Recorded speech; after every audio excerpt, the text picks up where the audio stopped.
So the next thing that happened on Monday Night Raw, now we get the World Heavyweight Champion Seth Rollins. He comes out there and he got some stuff to say.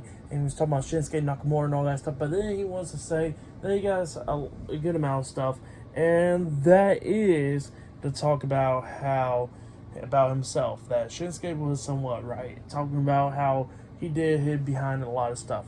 Like, he was a part of the authority and all that, and he lied to his face a lot of times. And that stuff didn't work out. And then he said he became the Messiah, and that didn't work out. But then he did this, like what he is now. And he says that all he had to do for the fans to accept him was be himself. So yeah, that's what he was saying. And that's what he says. And he says that he wanted to be himself, and he wants to thank the fans for that.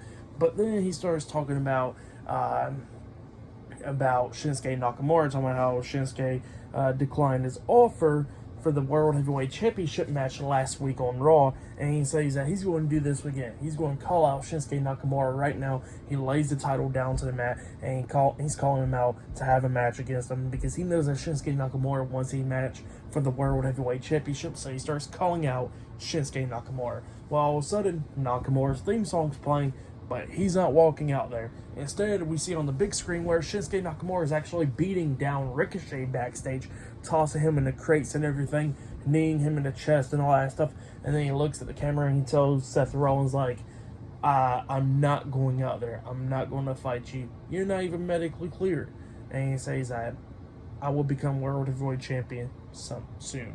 So yeah, that's what he says. And he says that he's not answering Seth Rollins' challenge tonight. But yep, that's what happens, and then he's Ricochet in the chest one more time and walks away. But yeah, that's what happened there. Pretty good segment, and Seth Rollins was pissed off by that. But yeah, pretty good stuff right there. But then after that, we see Jey Uso. He's walking backstage, and then all of a sudden, one half of the undisputed WWE Tag Team Champions, Finn Balor, comes up, and he says that he got some stuff to talk to Jey Uso. And he says that the Judgment Day's doors is always open. He says that he's seen what he did Kevin Owens tonight, and then he kind of like went down and all that stuff. And he says that he knows what he did, and he says that a lot of people don't respect Jey Uso, like Drew McIntyre and all them, but he says that he does. He says he is Jey Uso's #1 fan and all that stuff, and he tells Jey that he can come into the Judgment Day whenever he likes to. He says everything that happened in the ring stays in the ring, but he says that the doors is always open for him to join the Judgment Day, and then he walks away. But yeah, that's what happened. But up next, we're going to be seeing Tommaso Ciampa and Alpha Academy versus Imperium. Up next in a 6-man tag team match. And still to come later on tonight in the main event, it will be Rhea Ripley versus Raquel Rodriguez, 1-on-1 for the WWE Women's World Championship, with Dominic Mysterio being barred from ringside. So yeah, I'll see you guys later. Until then.